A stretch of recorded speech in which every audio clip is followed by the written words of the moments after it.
আমি আজকে খুবই এক্সাইটমেন্টের কারণ হচ্ছে যে আমি কিছুক্ষণ আগেই একটা বই পড়ে শেষ করলাম এবং বইটা হচ্ছে আমার মনে হয় যে আমার এত বছরের যতগুলো বই পড়ছি আমি আমার হোল লাইফে সবচেয়ে পছন্দের যে বইগুলো যেগুলো পড়ে অ্যাকচুয়ালি আমার মনে হয়েছে যে আমি দারুণ একটা কিছু পড়লাম,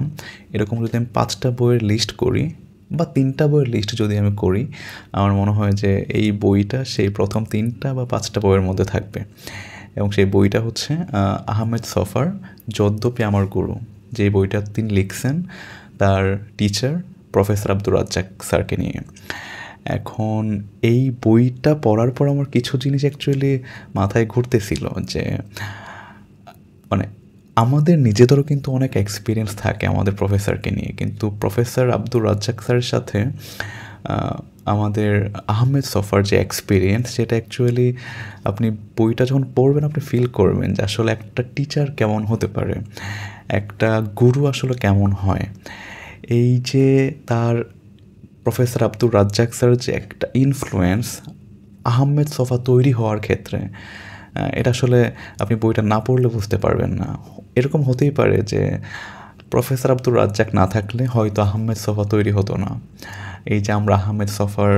এত কথা শুনি, আহমেদ ছফার সাথে সলিমুল্লাহ খানের কানেকশন, এই যে এত এত বিষয় আমরা দেখি, আমার মনে হয় যে বইটা পড়ার পর মনে হচ্ছে যে এই আব্দুর রাজ্জাক স্যার না থাকলে আহমেদ ছফা অ্যাকচুয়ালি তৈরি হতো না। এই কথাগুলো বলার কারণ হচ্ছে বইটার প্রত্যেকটা পড়তে পড়তে প্রত্যেকটা ভাজে ভাজে আপনি এক একটা গল্প খুঁজে পাবেন, এক একটা কোটেশন আপনি খুঁজে পাবেন যেগুলো অ্যাকচুয়ালি আপনার লাইফ চেঞ্জিং কোটেশন। লাইক আপনি ঢাকা ইউনিভার্সিটির এক্সপিরিয়েন্স আপনি দেখবেন, যেহেতু বইটার বড় একটা পার্ট হচ্ছে ঢাকা ইউনিভার্সিটি, কিংবা পুরাটা জুড়েই হচ্ছে ঢাকা ইউনিভার্সিটি, যেহেতু প্রফেসর আব্দুর রাজ্জাক ছিলেন ঢাকা ইউনিভার্সিটির প্রফেসর এবং আহমেদ ছফা ছিলেন ঢাকা ইউনিভার্সিটি স্টুডেন্ট, যার জন্য ওই সময় ঢাকা ইউনিভার্সিটি কেন্দ্রিক যে আসা যাওয়া অভিজ্ঞতা, সেইখানে এত এত মানুষজনদের আনাগোনা, রিসার্চ রিলেটেড কথাবার্তা, ফিলোসফি, সাইকোলজি, তারপর হচ্ছে গিয়ে হিস্ট্রি, তারপর হচ্ছে গিয়ে আমাদের সাবকন্টিনেন্টের বিভিন্ন টপিক, যেইখানে আপনি শেখ মুজিবুর রহমানকে পাবেন, যেখানে আপনি জিয়াউর রহমানকে পাবেন, অনেক অনেক টপিক আপনি সেখানে পেয়ে যাবেন। একটা বইয়ের মাঝখানে পুরো একটা ইতিহাস তুলে ধরা হয়েছে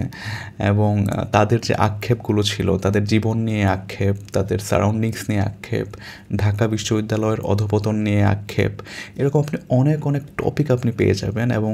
এই স্টেটমেন্টগুলো শুধুমাত্র কোনো স্টেটমেন্ট না, এগুলো অ্যাকচুয়ালি একটা জোরালো ব্যাখ্যা বলা যায়। ইটস লাইক আপনার বইটা পড়ার সময় মনে হবে যে ওই সময়কার কোনো একটা মানুষ